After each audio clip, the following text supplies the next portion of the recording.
আসসালামু আলাইকুম। আশা করি সকলেই ভালো আছেন। আমরা কিন্তু সকলেই অবগত আছি বর্তমান শিক্ষা ব্যবস্থা সম্পর্কে। আমরা কিন্তু জানি এখন বর্তমানে ষান্মাসিক পরীক্ষা হচ্ছে। যারা হাই স্কুলে পড়ে তাদের কিন্তু নতুন শিক্ষা পদ্ধতি এবং নতুনভাবে পরীক্ষা হচ্ছে। তাদের কিভাবে হচ্ছে সেটাই জানার চেষ্টা করব। আচ্ছা, তোমার নাম কি? বিথি আক্তার তানিয়া। বিথি আক্তার তানিয়া, তুমি কোন শ্রেণীতে পড়ো? 6 এ পড়াশোনা করো। আচ্ছা, তোমাদের তো পরীক্ষা হচ্ছে। জি স্যার। তোমাদের পরীক্ষা কি নিয়মে হচ্ছে? প্রথমে অ্যাসাইনমেন্ট দিছিল, তারপর পরীক্ষা দিছি। অ্যাসাইনমেন্ট এবং লিখিত 5 ঘন্টা পরীক্ষা। জি তোমাদের তো গ্রুপ করে দিছে। জি হ্যাঁ, স্যার। কয়টা গ্রুপ? গ্রুপ 8টা। 8টা করছেন। এক এক গ্রুপে কতজন শিক্ষার্থী? এক এক গ্রুপে 6 জন 8 জন। 6 জন 8 জন এরকম। আচ্ছা, সেখানে তোমাদের কি প্রশ্ন দেয়? স্যার 2 গ্রুপের নিয়ে 3 গ্রুপের নিয়ে একটা করে। 2-3 গ্রুপের জন্য একটা প্রশ্ন। জি তার মানে একটা শ্রেণীতে কয়টা প্রশ্ন দেয়? 4টা প্রশ্ন তোমাদের সম্পূর্ণ ক্লাসে, তাই না? 6 এ 4টা প্রশ্ন দিচ্ছে। আচ্ছা, এই যে প্রশ্ন হচ্ছে তোমাদের এই পেজ দিছে খাতা লেখার জন্য স্যাররা? জি। তারাই দিছে, তাই না? আচ্ছা, তোমাদের পরীক্ষা ফিস কত নিছে?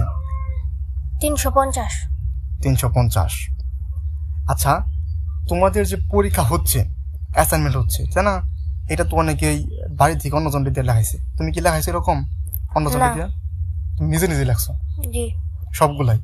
জি স্যার। আচ্ছা, তোমাদের যে এই যে এখন যে শিক্ষা পদ্ধতি, তুমি কি মনে করো যে এই শিক্ষা পদ্ধতি ভালো, নাকি তোমাদের এর চাইতে যে তুমি তো প্রাইমারি স্কুলে পরীক্ষা দিছো সেটা ভালো ছিল? প্রাইমারি স্কুলেরটাই ভালো ছিল। প্রাইমারি স্কুলের শিক্ষা পদ্ধতি ভালো ছিল। আচ্ছা, প্রাইমারি স্কুলে যে তোমার শিক্ষা পদ্ধতি ছিল, মানে সেটা কেন ভালো লাগে তোমার? এখানে সবাই একটা করে প্রশ্ন দিত, সবাই একটু করে দিত, প্রশ্নটি বুঝিয়ে দিত, কিন্তু এনে বুঝাতে না। 1-2 ব্রেঞ্চের জন্য একটা করে প্রশ্ন, আর আমগো কিছুই বলে দেয় না। আমগো খালি প্রশ্ন মনে করেন সামনে একজনকে দিব, পিছে একজনকে দিব, এরকম। আচ্ছা, কিন্তু আমরা তো জানি এই পরীক্ষায় তোমাদের একসাথে যে তোমরা সবাই তো এক একজনের সাহায্য করো, মানে বলে দাও একজন একজনকে দেখাও, তাই না? দেখা লাগে না? দেখান লাগে। তারপর বইও তো মাঝখানে এখানে লাগে, তাই না? বই সবাই কিন্তু দেখতে পারে, খুলে দেখতে পারে। তো এইটার মাধ্যমে কি তোমার মনে হয় না যে এটা একটা নকল? জি স্যার। এটা কিন্তু নকল যে শেখাচ্ছে, এটা কি তোমার মনে হচ্ছে? জি স্যার। নকল কিন্তু শেখাচ্ছে, এটা কিন্তু ভালোভাবে বলা যায়, তাই না? তো এই যে তোমাদের যে পরীক্ষা পদ্ধতি হচ্ছে, তো এই পরীক্ষা পদ্ধতি না হয়ে তোমরা হয়তো বা জানো না, তোমরা তো সবে মাত্র নতুন, তোমরা হাই স্কুলে উঠছো। এর আগে কিন্তু অন্যরকম পরীক্ষা পদ্ধতি ছিল 6 এ, 3 ঘন্টা লিখিত ছিল। তোমরা কি চাও যে সেইভাবে পরীক্ষা হোক? জি।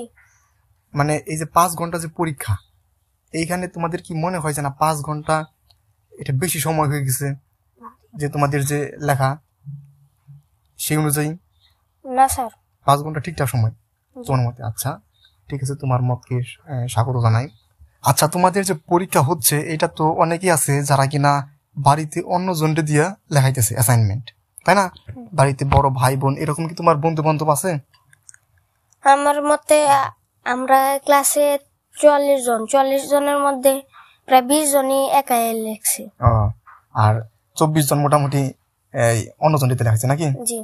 তার মানে কিন্তু অন্য জনটিতে লেখাইছে। অ্যাসাইনমেন্ট কিন্তু একটা পরীক্ষার অংশ, অর্থাৎ অন্য কি দিয়ে লেখাইলে কিন্তু সেটা কিন্তু একটা অন্যায় কাজ।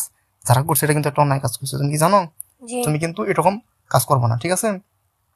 তো তুমি কি চাও যে যেই পদ্ধতি চলতেছে পরীক্ষা পদ্ধতি এইভাবে চলুক, নাকি আগের পরীক্ষা পদ্ধতি কিংবা নতুন ভাবে অন্যরকম ভাবে করা যায়? স্যার, নতুন ভাবে অন্যরকম করা যায়। অন্যরকম করা যায়। এই শিক্ষা পদ্ধতিতে তেমন কিছু কি শিখতে পারতেছো? না স্যার। তোমাদের স্কুলে তোমাদের কিভাবে ক্লাস হয় একটু বলো তো দেখি, মানে ভালো খারাপ সবকিছু মিলে বলো। ভালো হইলে সেটাও বলো, খারাপ হইলে সেটাও বলো। মানে ক্লাস কেমন হইতেছে, মানে এটা কি তোমরা সন্তুষ্ট, মানে যেভাবে ক্লাস হইতেছে? না স্যার। না। ক্লাসে সন্তুষ্ট না? মানে কিরকম একটু বলো তো দেখি, ভালো খারাপ একটু দুইটা মিলিয়ে বলো। মানে এখন কিভাবে ক্লাস হয়? প্রথমে ম্যাডাম আইব, তারপরে সবারে বলবো যে পড়ছো নাকি। যদি কয় যে না, তাহলে কইবে কেন লিগে পড়ছো। হ্যার কাছ থেকে শুনবো যে এই কারণে আমরা পড়তে পারি নাই। আমরা বলতে বলতে যে আমরা বলবো যে এই কারণে পড়তে পারি নাই, আমরা আমাদের বলা শেষ হইব, হয়ে যাবো। মানে এইভাবেই, মানে খুব বেশি পড়ায় না, তাই না? আবার এরকম তোমাদের কিছু বই আছে, যেমন শিল্প সংস্কৃতি বা বিভিন্ন জিনিসই, তারপরে একটা খেলাধুলা নিয়ে একটা বই আছে, স্বাস্থ্য সুরক্ষা, এই ধরনের বই। এই ধরনের বইয়ে কিন্তু তোমাদের মেয়েদের অনেকের ব্যায়াম করতে দেখাইতে বলে, তাই না? তারপরে খেলাধুলা করিতে বলে, আবার প্রত্যেকটা জিনিস এরকম আমি শুনেছি যে নাচ গান এবং অভিনয়ের মাধ্যমে দেখাইতে হয় প্রায় জিনিসই। এটা কি সত্য? জি সারা বলে না, অনেক সময় দেখেছি শিক্ষার্থীরা করতে চায় না, এরকম শুনেছি, তোমাদের কাছ থেকে শুনেছি। তো শিক্ষার্থীদের অনেক সময় মায়ের ভয় বা বিভিন্ন ধমক দিয়ে কিন্তু শোনায়, এটা কি সত্য? জি স্যার। অনেক সময় না করতে চাইলে বকে ধমক দেয় বা বাড়ি দেয়, তাই না? জি নাচ না পারলে বা তারপর গান না পারলে বলে যে যেইভাবে পারো সেইভাবেই করো, এটা বলে জি স্যার। ভয় পাওয়ার দরকার নাই কোনো, তুমি যেটা হয় সেটাই বলো, ঠিক আছে? তো এই শিক্ষা পদ্ধতি নিয়ে তোমার আর কিছু বলার আছে কিনা? না স্যার। তো পরিশেষে তুমি কি চাও, এইরকম ভাবে শিক্ষা পদ্ধতি থাকুক নাকি অন্যরকম ভাবে হোক? অন্যরকম ভাবে হোক। আচ্ছা ঠিক আছে, তো এই ছিল আজকের ভিডিও।